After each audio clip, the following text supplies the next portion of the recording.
다들 안녕하세요. 프로토 91회차 토신 정보방 환급 인증합니다. 당첨금은 세후 금액인 거 알고 계시죠? 다들 아시겠지만 한 경기 취소되어 당첨금이 반토막 났지만 그래도 당첨 모두 축하드리며 오늘 경기도 분석 시작해보겠습니다. 금일 첫 번째 경기 아일랜드 대 스위스 분석 시작해 보겠습니다. 아일랜드는 3월 평가전 첫 경기에서 벨기에와 비겼다. 상대가 어느 정도 로테이션을 돌린 경기였다고는 해도 꽤나 인상적인 결과였다. 퍼거슨과 스즈모딕스 등 잉글랜드에서 잘해주는 공격수들이 골을 넣지 못했지만 4셈의 중앙 미드필더인 스몰본이 중원을 완벽하게 지켜내며 상대에게 기회를 내주지 않았다.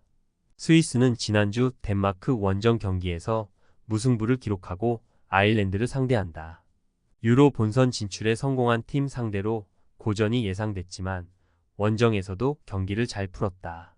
맨시티의 아칸지를 비롯해 뉴캐슬의 셰어가 나선 수비 라인이 상대의 공세를 잘 막아냈고 자카와 프루어는 중원에서 주도권을 내주지 않았다. 이 경기에서는 슈테판과 오카포 등이 조금 더 공격적으로 임하며 골을 노릴 것이다. 접전을 본다. 스위스는 레버쿠젠의 무패를 이끌고 있는 그라니트 자카를 비롯해 세리의 최고의 볼란치인 프루어가 중원에 나서 아일랜드를 넘으려 할 것이다. 그러나 홈의 이점을 살릴 수 있는 데다 스몰본과 쿨렌 등이 버티는 홈팀 중원도 밀리지 않을 것이다. 90분 내내 접전을 가져갈 두 팀이 승부를 가리지 못할 것이다. 금일 두 번째 경기 슬로베니아 대 포르투갈 분석 시작해 보겠습니다. 슬로베니아는 지난주 경기에서 몰타와 비겼다. 선제골을 터뜨렸지만 후반 초반 몰타에 연속골을 내주며 패배의 위기에 처했는데 팀의 스타인 세스코가 동점골을 터뜨렸다. 이 경기는 홈이지만 강호인 포르투갈을 상대하기에 무리한 공격 운영보다는 지키는 위주로 나설 것이다. 역습에 나설 세스코를 제외한 선수들이 자신의 진영을 지킬 것으로 보인다. 쿠르티치는 중원의 라인을 내릴 것이다. 포르투갈은 호날두를 비롯해 주전급 선수 5명이 결장했던 지난 스웨덴전에서 전반에만 3골을 터뜨리는 등 화력을 자랑하며 승리했다. 밀란의 윙어인 하파엘 레앙을 비롯해 누네스와 페르난데스 등 이선의 지원이 있었고 이강인의 팀 동료인 하무스도 골맛을 봤다. 그리고 이 경기에는 호날두와 네베스, 오타비오 등이 돌아와 경기에 나설 수 있다. 포르투갈의 승리를 본다. 슬로베니아는 쿠르티치를 비롯해 중원에 나서 수비를 보호할 선수들이 있다. 그러나 누네스와 페르난데스가 중원에 나설 포르투갈 상대로 주도권을 잡긴 어렵다. 호날두와 하무스, 레앙이 스리톱으로 나서 경기 내내 상대 수비를 몰아칠 포르투갈이 승리할 것이다. 금일 세 번째 경기 오스트리아 대 터키 분석 시작해 보겠습니다. 오스트리아는 원정에서 펼쳐진 슬로바키아 전에서 기분 좋은 승리를 거뒀다. 이미 유로 본선행을 확정하고 전력 담금질을 위해 본선행에 성공한 팀들과 연속 평가전에 나섰는데 첫 단추를 잘 끼웠다. 바움가르트너의 선제골 이후 상대 공세를 잘 막아냈고 교체로 들어온 바이만이 승부를 갈랐다. 사비처와 그릴리치, 세이발트 등 분데스리가 선수들이 나선 중원 경쟁력도 확실했다. 튀르키예는 이번 일정에서 모두 원정 경기에 나선다.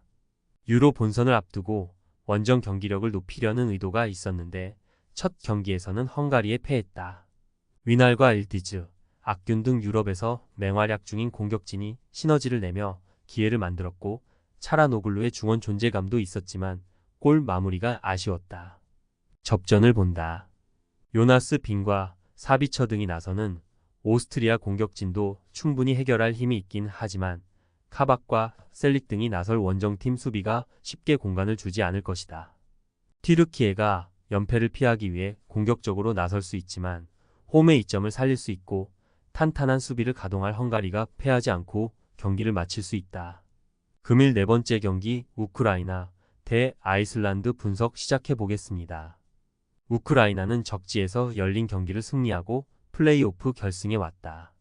샤크타르와 대표팀의 주축 수비수인 마트비엔코의 자책골이 나오며 끌려간 경기였는데 발렌시아의 야렘척과 지로나의 도보비크 등 라리가에서 뛰는 선수들이 후반 막판 연속골을 터뜨리며 역전승했다. 경기 내내 공격에 기여를 올리며 적극적인 공세로 나선 것이 결정적이었다. 아이슬란드는 제노아의 공격수인 구드먼슨의 해트트릭으로 이스라엘을 잡고 우크라이나를 만나게 됐다. 한 골차의 승부가 이어지던 상황에서 나온 상대 수비수의 퇴장으로 인해 수적 우세를 가지게 됐고 승부의 세기를 박았다. 이 경기는 전력이 좋은 우크라이나 상대로 수비적인 운영을 할 것이다. 우크라이나의 승리를 본다. 자국이 전쟁으로 인해 홈에서 경기를 소화할 수 없지만 이미 그런 상황이 길어졌기에 큰 부담은 아니다. 진첸코와 수다코프 등 공수 밸런스가 좋은 중앙 미드필더들이 경기 내내 상대 중원을 압도하며 점차 주도권을 잡을 것이고 도브비크가 해결할 우크라이나가 승리하고 유로 본선으로 갈 것이다. 금일 5번째 경기 웨일스 대 폴란드 분석 시작해 보겠습니다. 웨일스는 4강에서 핀란드의 완승을 거뒀다. 테무 푸키와 포우 얀팔로 등 수년간 팀을 지탱한 투톱이 나선 핀란드전이었는데 화력으로 상대를 압도했다. 본머스의 브룩스가 터트린 선제골을 시작으로 노팅엄의 네코 윌리엄스, 토트넘의 브레넌 존슨 등 프리미어 리거들이 골을 터뜨렸고 다니엘 제임스도 조커 역할을 잘했다. 메판과 벤 데이비스의 수비도 안정적이었기에 이제 본선행을 노린다. 폴란드는 4강 플레이오프 일정이 가장 좋았던 팀이다. 12개 팀 중 최약체로 평가받는 에스토니아를 상대했는데 후반 4골을 몰아치며 완승했다. 레반도프스키와 스비데르스키 등 투톱으로 나선 선수들의 골은 없었지만 그들이 내준 기회를 나폴리의 지엘린스키를 비롯해 피오트로프스키와 프랑코프스키 등 이선 자원들이 해결했다. 접전을 본다. 폴란드는 레반도프스키와 스지만스키, 지엘린스키 등 언제든 상대 수비를 공략해 득점을 만들 선수들이 즐비하다. 그러나 가장 중요한 경기를 원정에서 소화해야 하는 부담이 있다. 존슨과 다니엘 제임스가 빠른 발로 공격을 주도할 웨일스가 기회를 노리겠지만 수비의 숫자를 늘릴 폴란드가 정규 시간 내로 패하지 않을 것이다. 금일 6번째 경기 프랑스 대 칠레 분석 시작해 보겠습니다. 프랑스는 하락세에 접어들었던 독일에게 충격적인 패배를 당했다. 홈 경기였는데 전반 시작과 동시에 비르치의 골을 허용했고 그 이후 쐐기골도 내주고 말았다. 현 시점 전 세계에서 가장 좋은 선수가 많다는 평가를 듣는 팀인데 그 경기를 패했기에 이 경기를 통해 분위기 반등을 노릴 것이다. 음파페를 중심으로 티란과 지루, 콜로 무아니 등이 경기 내내 공격적인 움직임을 가져갈 것이다.